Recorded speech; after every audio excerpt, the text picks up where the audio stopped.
Hi guys, this quick tutorial is to show you how I create a really simple matte eye makeup look using some of the matte shades from the Smashbox Full Exposure palette. I also added a couple of lipstick alternatives to show you how you can take this look from simple to super glam. So I've already done my foundation, concealer and powder, which are listed in the description box below, and then I filled in my eyebrows using an angled brush with the MAC Carbon Eyeshadow, which is a matte black shade. To set my eyebrows, I used the Maybelline Brow Drama Sculpting Brow Mascara. This is a clear gel and it helps my brows stay in place for longer. I then applied a lip balm and primed my eyes and evened out the eyelids with MAC Paint Pot in Soft Ochre. The first shade I used was this warm rich brown shade called M1, and I used a pencil blending brush at an angle on the outer V of my eye and bringing it upwards towards the tail of my eyebrow and the outer half of my crease. Then with a clean fluffy blending brush which came with the Smashbox Full Exposure palette, I blended the colour into my crease until it looked a bit less harsh and a bit more diffused.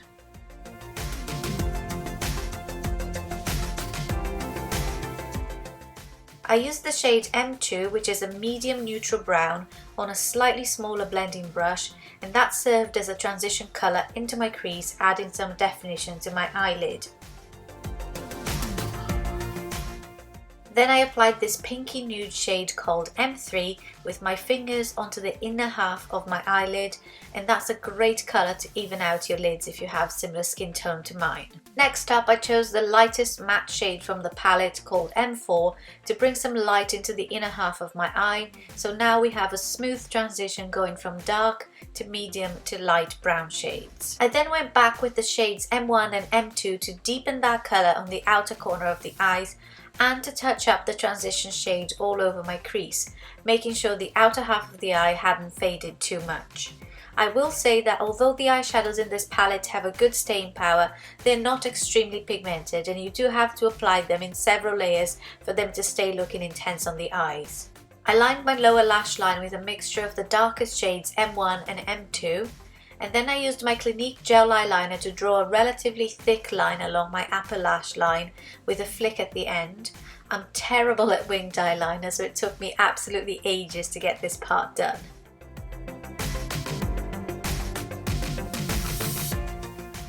Next, I used my Urban Decay Perversion eyeliner to line my top and bottom waterlines. Then I curled my lashes and applied a generous coat of the Smashbox Full Exposure Mascara, which came with the palette.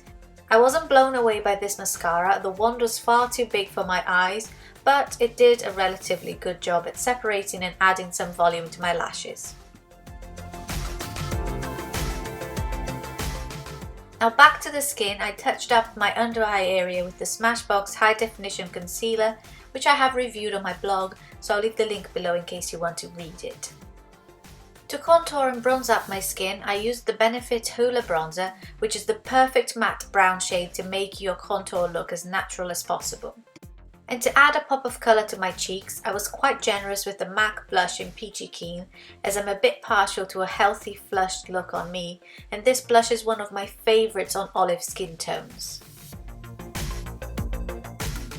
I lightly contoured the sides of my nose with my Benefit Hoola bronzer and highlighted the high points of my face with my Hourglass Ambient Lighting Powder in Incandescent Light. For the lips, my first choice was this gorgeous matte nude shade from Soap & Glory called Super Nude, which makes the look very wearable and appropriate for any time of the day. You really can't go wrong with a nude lip and a matte eye makeup look.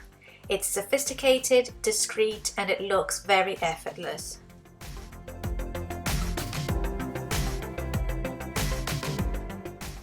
I decided to change my lip colour to something more glamorous, and I used the Revlon Colorburst Matte Balm in Standout, which is a vibrant matte red shade, very comfortable on the lips and one of my favourite reds on my skin tone.